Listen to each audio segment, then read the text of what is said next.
বর্তমানে পিতার বয়স পুত্রের বয়সের 3 গুণ অপেক্ষা 3 বছর বেশি। 3 বছর পরে পিতার বয়স পুত্রের বয়সের দ্বিগুণ অপেক্ষা 10 বছর বেশি। পিতার বর্তমান বয়স নির্ণয় করতে হবে। তাহলে পিতার বয়স আমরা ধরে নিলাম x বছর বর্তমান বয়স, আর পুত্রের বর্তমান বয়স আমরা ধরলাম y বছর। তাহলে প্রথমে আমাদের দেয়া ছিল পিতার বর্তমান বয়স পুত্রের বয়সের 3 গুণ থেকে 3 বছর বেশি, ঠিক আছে। আর পরে আমাদের দেয়া আছে বর্তমান থেকে 3 বছর পরে, যে 3 বছর পরে পিতার বয়স। তাহলে 3 বছর পর মানে আমরা কি করব, x + 3।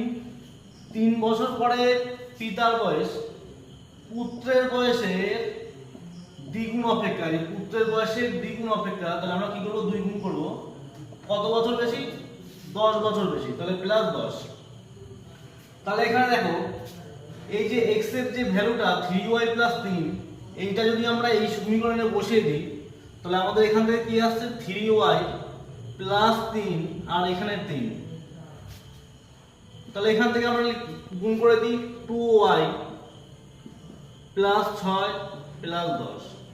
তাহলে এখান থেকে আমাদের আসছে কি 3y + 6 = 2y + 16। তাহলে 3y থেকে এই 2y টা বিয়োগ চলে যাবে, তাহলে আমাদের y মানটা আমরা পেয়ে যাব। আর 16 থেকে এই 6টা বিয়োগ হয়ে যাবে, তাহলে আমাদের y মানটা আসলো কত, 10।